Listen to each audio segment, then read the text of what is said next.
Father sprinkled anti-abortifacients on the cliff, praying that his son's body would not be disturbed by the flying Quinn. However, when he turned around and left for a short time, a 3-day-old boy was ready to make a big bet.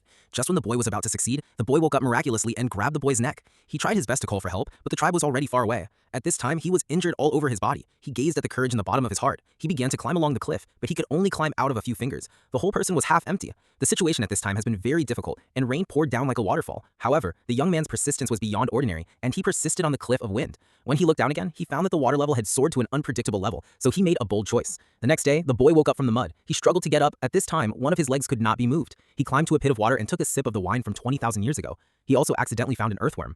After the wine was full, he took out the right foot from the boot. It's just that the whole foot has easily been cut off. The boy moved 2 stones to hold the right foot, as soon as he choked. Then he found a wooden stick to fix his ankle and made a simple nail for himself.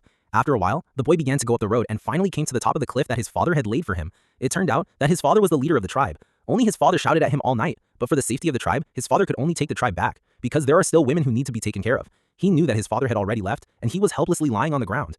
Suddenly, a wolf howl came into his ear. He looked up and saw a group of wild wolves coming towards this lowland. He turned in the opposite direction, but the wolves were too fast and he was soon caught up. He tried to climb up the tree, but was bitten by a wolf from behind. At the critical moment, Lanhe pulled out a dagger and stabbed the evil wolf. He finally got rid of his uncle and climbed up the tree. But the evil wolves under the tree did not want to leave. They shouted at the moon under the moonlight. Fortunately, the wolf finally disbanded and only left a wounded gray wolf. He made a long hair with the dagger. Then he raised the long hair high and was ready to end the life of this evil wolf. He heard the gray wolf making a hoarse cry. Looking at the pitiful look, he remembered that he was also abandoned by the tribe. The boy couldn't do it in the end. He tied his mouth with a rope and brought him to the river to clean his wound. At this time, the boy found several wolves on the hillside. It turned out that his companion had not gone far and threw the gray wolf aside. Then he fell on the ground and fainted.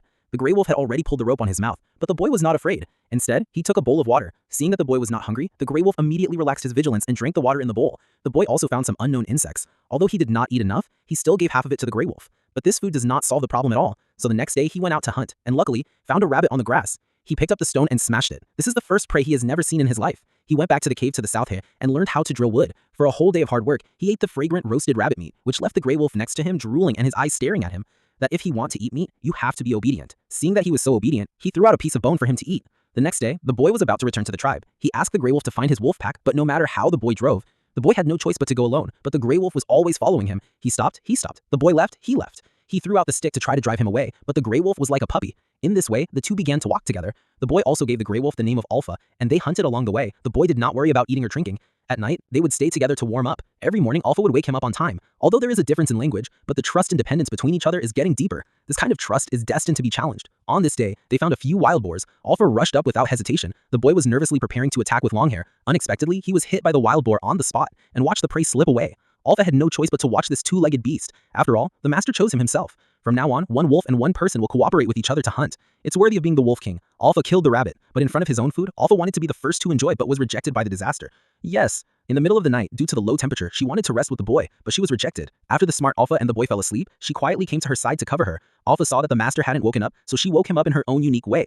The boy who woke up smelled a stench, so she took Alpha, who hadn't showered for 3 years, to the river and threw him into the water.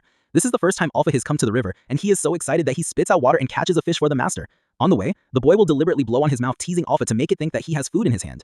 Then the boy learned a lot of wild survival skills from Alpha. Time soon came to winter, and the boy and Alpha made great progress in hunting. This is a 3 to 5 to 2 to 1 head wild boar and one wolf could be together forever.